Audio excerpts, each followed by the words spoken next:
Boa tarde. No ponto de vista deste sábado, dois assuntos importantes para quem mora em apartamentos ou pretende comprar a casa própria. Você vai saber como resolver os problemas no condomínio, vagas na garagem, acesso pelo elevador, cobrança de taxa extra, animais e o que pode acontecer com quem não paga o condomínio.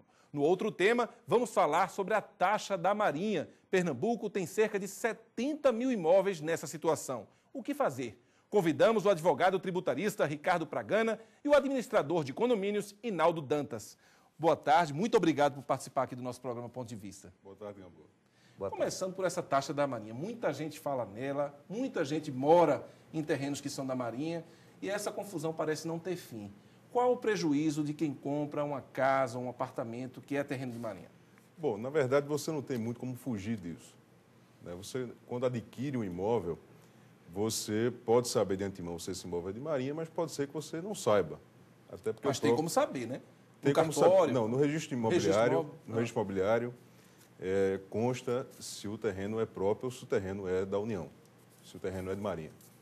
Ocorre que o próprio órgão responsável, o SPU, em muitas ocasiões, ele não tem o cadastro de todos esses imóveis. Quer dizer, embora ele tenha demarcado a cidade do Recife já toda, ele não tem ainda o cadastro de todos os imóveis atingidos por essa demarcação. Então, eu diria que na verdade, um elemento que, quando você adquire um imóvel, é muito difícil você fugir dele. Pois é, isso é um problema sério. Outro problema também de quem mora, principalmente em condomínios, pode ser em casas, em condominiais ou então apartamentos, é a questão dos conflitos do dia a dia entre os moradores, entre os condôminos. Qual a alternativa para conviver bem com eles, doutor Inaldo? A alternativa para conviver bem, seja em qualquer ambiente, seja em qualquer relação, é o bom senso. Infelizmente, a nossa sociedade não está preparada a isso. Daí o surgimento das leis. E no caso específico, condomínio, leis mais específicas ainda, como, por exemplo, a convenção do condomínio e o regimento interno.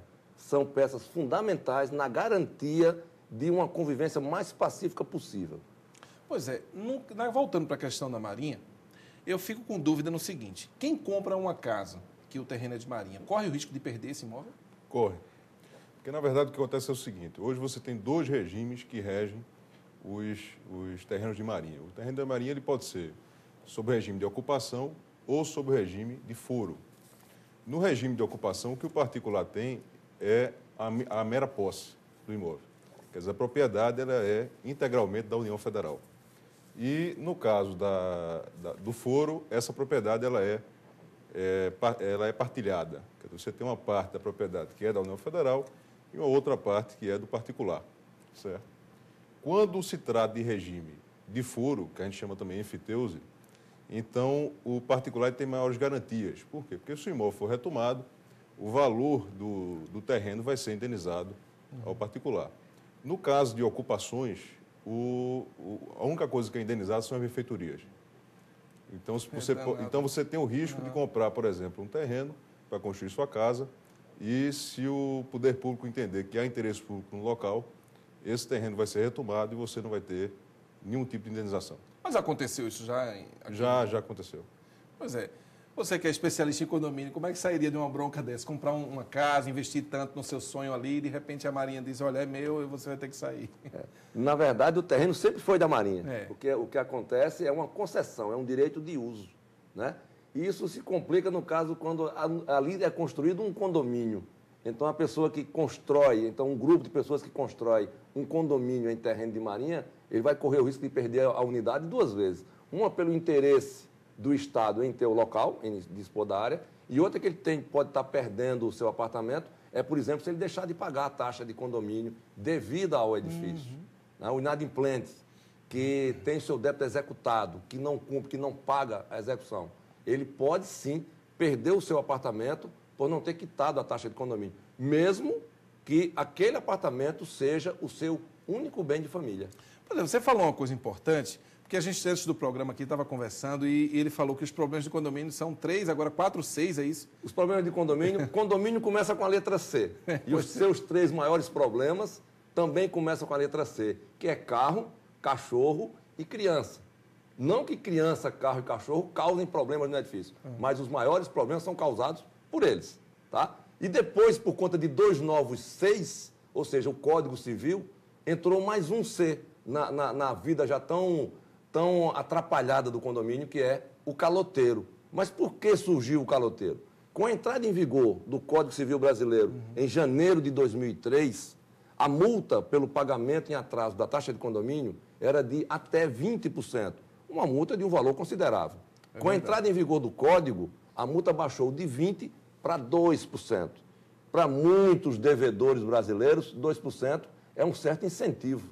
Então, ele prefere pagar o cartão de crédito, pagar a prestação do carro e atrasar a taxa de condomínio. Mas o atraso, ele pode ter o nome sujo no Serasa, no SPC? É uma questão bem polêmica. A lei não proíbe o protesto da taxa de condomínio, mas deixa uma dúvida. Tá? Ela não proíbe nem permite. Qual o conselho que eu dou ao síndico que está nos assistindo agora? Para que ele não tenha nenhum problema, ele pegue a sua convenção do condomínio, atualize ela às normas do novo Código Civil e já insira uma cláusula de, caso o condômino não quite sua taxa até um prazo X, prazo esse estabelecido pela própria Assembleia do Condomínio, não existe prazo mínimo nem prazo máximo. Sugestão que nós damos, 60 dias. Então, a convenção do condomínio prevendo que a inadimplência que atingir 60 dias, o responsável pela unidade terá seu nome levado ao protesto, é uma cláusula absolutamente cabível e legal. Pois é, eu vou continuar daqui a pouco com uma pergunta a respeito do que você falou, mas eu queria saber se a história do terreno de Marinha prejudica o mercado imobiliário, porque me parece, do que você falou, que é um risco muito grande para quem está investindo naquele imóvel, né? Gambô, você imagina o seguinte, o terreno de Marinha ele sempre existiu, ele é uma invenção do Império, quer dizer, ele iniciou no Império, quer dizer, e ele tinha fins, o fim principal do terreno de Marinha era a defesa da costa brasileira, certo? E também alguns interesses pontuais da administração pública. E também preservar também a atividade costeira que era exercida, por exemplo, pescadores. Então, se você tivesse uma ocupação da costa, você impedia essa atividade econômica que ela se realizasse, certo? E o que aconteceu? Existe um ato ministerial de 1832 que fazia referência à linha da pré-amar média de 1831, certo? Mas se você imaginar que esse ato ministerial ele era de um ano, do ano seguinte ao ano que ele considerava como ano base para a medição disso. Certo? Aí chega o legislador em 46 e toma como referência, não a referência do ano que ele editou a lei, mas a referência se firma um ato de 1831. Então, quando a lei é editada, o marco para a delimitação do terreno de Marinha, ele era, tecnicamente, um dado de 1831. Então, quer dizer, já de 100 anos para trás. Então, a época que foi editado o decreto, já havia uma dificuldade em você delimitar a linha da pré-amar. Certo? Hoje, mais ainda, porque nós estamos há quase 200 anos do ano de 1831. Então, você saber onde é que chegava a média da maré anual, quer dizer, que a pré-amar é a maré cheia. A pré-amar média é a média das marés durante o ano. Então, você imagine a dificuldade técnica que existe para você chegar a esse dado hoje. E o dado da lei é um dado técnico, é um dado eminentemente técnico, é um dado extrajurídico, vamos dizer assim. E o que acontece? Hoje, quando há um novo cadastramento do imóvel, como imóvel de Marinha, o regime que é concedido ao particular é o regime de ocupação. Então, não é dada propriedade ao particular. Isso traz isso é bastante prejudicial ao mercado imobiliário, primeiro para a insegurança jurídica. Sem dúvida. Porque você hoje compra um imóvel como próprio e descobre na hora de vender que esse imóvel não é próprio. Né? E o principal impacto é sob o ponto de vista de financiamento, porque os imóveis ocupados, eles não podem ser dados em garantia. A Caixa não financia imóvel terreno de Marinha, não? Não, a Caixa financia desde que o imóvel seja aforado. Porque no aforamento... Tem que pagar aquela taxa, né, que você falou. Porque no aforamento, certo, o particular ele tem um direito de propriedade. Na ocupação ele não tem. Então ele não tem um bem para dar em garantia. Entendi. Certo? E lógico que isso impacta no mercado imobiliário. Então, voltando ao assunto que você falou, me parece que a alternativa para o síndico resolver os problemas do dia a dia do condomínio é aquele documento interno que se faz, a convenção do condomínio, ela estabelecer todas as diretrizes de ordem legais, tal, para que o morador possa cumprir com o que está ali estabelecido. e se não cumprir, ele pode ser penalizado com aquele documento, é isso? Isso.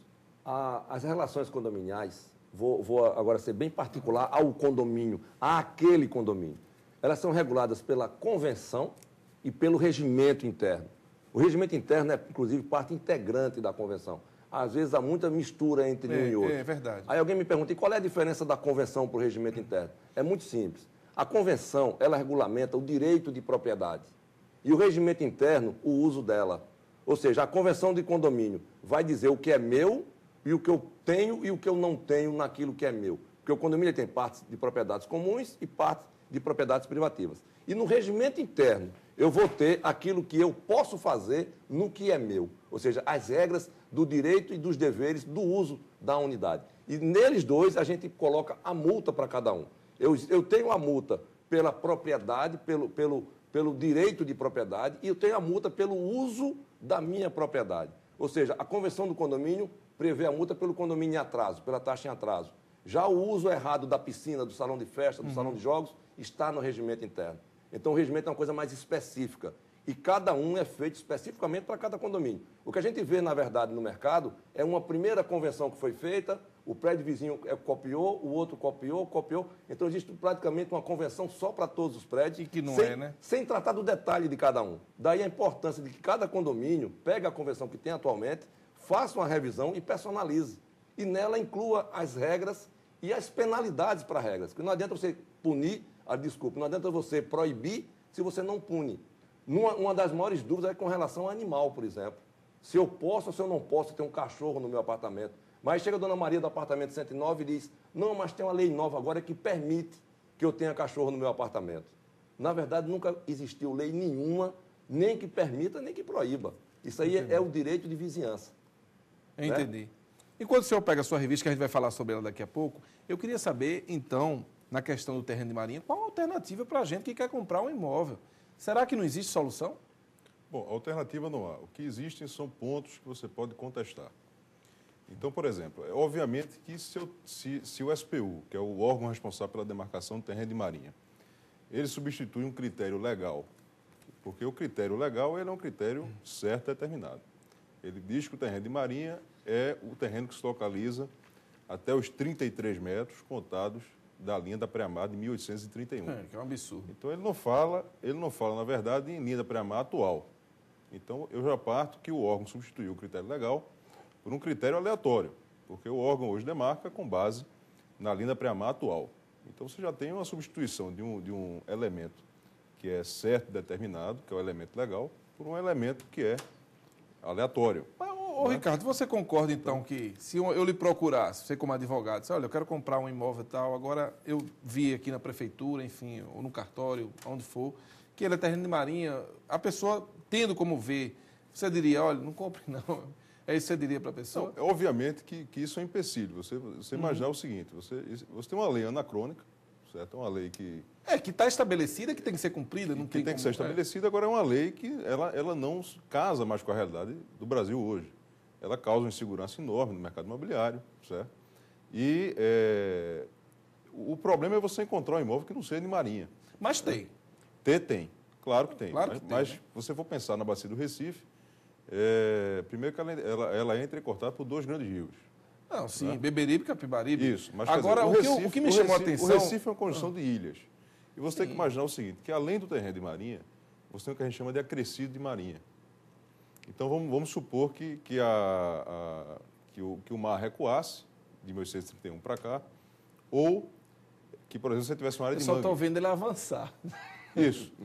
Exatamente. Quer dizer, na verdade, tecnicamente, você tem hoje, cientificamente, como saber exatamente onde é essa linha. Certo? Isso é uma tarefa geodésica, que a gente chama, e algumas pessoas, alguns estudiosos, alguns engenheiros trabalham com isso.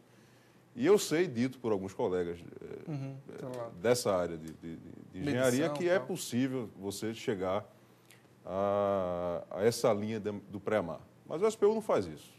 Certo? Na prática não é feito isso. Então a gente está sendo tributado por presunção. Então o fato é alertar a pessoa que vai comprar um imóvel se é aquele terreno de marinha. Olha, o terreno de marinha, o cuidado é esse, você tem que tomar essa medida, mas evitar é difícil. Evitar é muito difícil porque hoje a configuração do Recife... O Recife é uma das cidades que tem mais terreno de marinha no Brasil. Eu sei. Porque é uma construção de ilhas. E você tem que imaginar também o seguinte, onde tinha mangue, isso aí também se torna terreno de marinha, que a gente chama crescido de marinha. Então, quer dizer, toda a parte de aterro, toda a parte de junção de ilhas, tudo isso ocasionou terreno de marinha. Tem uma pergunta que eu quero fazer para vocês. Agora eu vou fazer um pequeno intervalo e a gente volta com o debate sobre os terrenos de marinha e as novidades na lei dos condomínios. É só um instante.